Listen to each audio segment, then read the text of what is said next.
Parents అంటే మన grand parents ఎంతైతే ఏజ్ ఉంటుందో అంత ఏజ్ వాళ్ళు.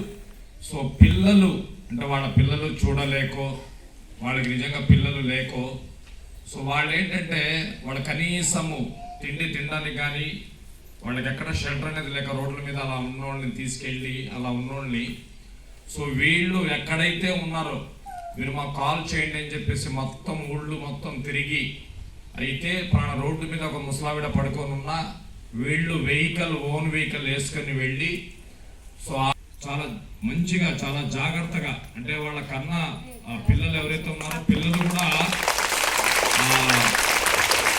చూస్తున్నారు.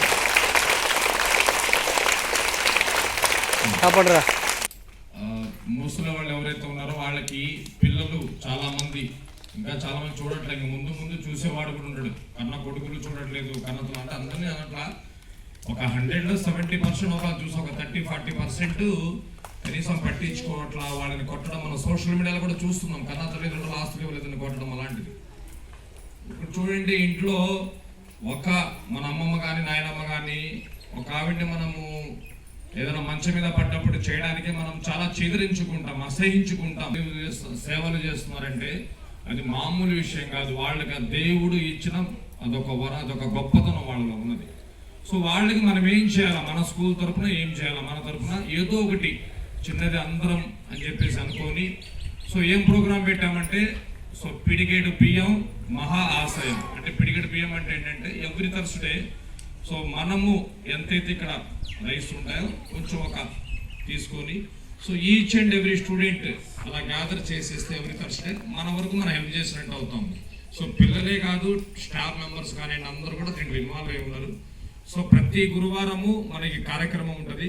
సో వెడ్నెస్డే ముందుగానే ఉంటే చెప్పండి నాన్న.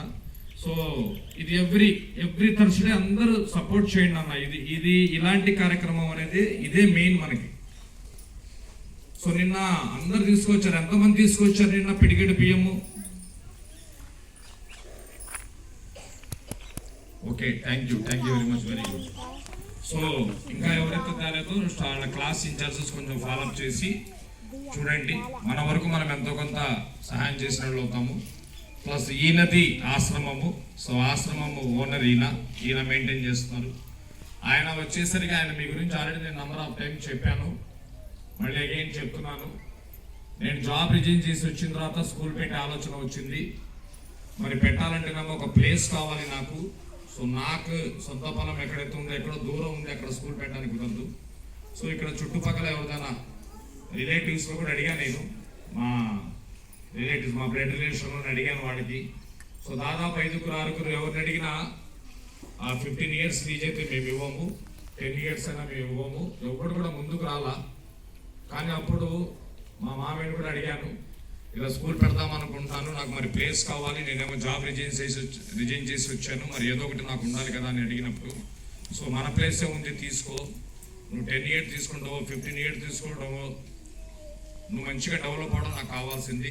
ఇది మన ఊరు సంబంధించింది, మన ఊర్లో కూడా ఒక ప్రైవేట్ స్కూల్ ఉన్నారు, నాకు ఎప్పటి నుంచో కోరిక అని చెప్పేసి అని ఆయన ముందుకొచ్చి ఇవాళ రోజున ఆ ప్లేస్ ఇవ్వబట్టే మన స్టాఫ్ మెంబర్స్ కానివ్వండి, మీరు కానివ్వండి,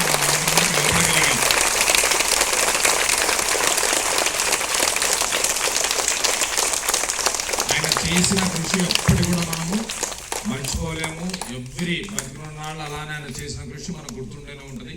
ఇంతమంది టీచర్స్, ఇంతమంది పిల్లలు ఇవాళ రోజున మీరు మంచి నాలెడ్జ్ అటెండ్ చేస్తున్నట్టు ముందు ప్లేస్ ఉండబట్టే కదా.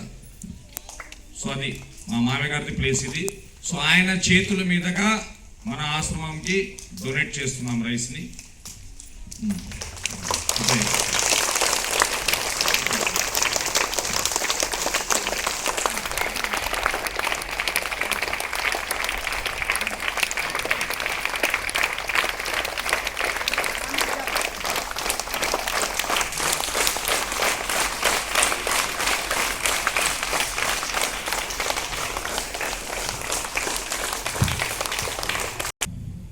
పిల్లగాళ్ళకి ఈ ఆశ్రమం గురించి మీరు ఇంత శ్రద్ధ తీసుకొని తలా బ్రిగేడ్ బియ్యం ఇచ్చినందుకు మీకు చాలా అభినందనలు.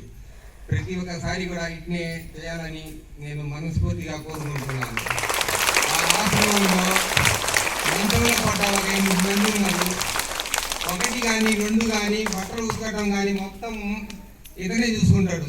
కనీసం మేము కన్నా తల్లిదండ్రులకి కనీసం బయటికి తీసుకెళ్దామన్నా తీసుకెళ్ళలేము. ఆయన అంత ఓపికగా అంత ఓర్పుగా చేస్తున్నాడు.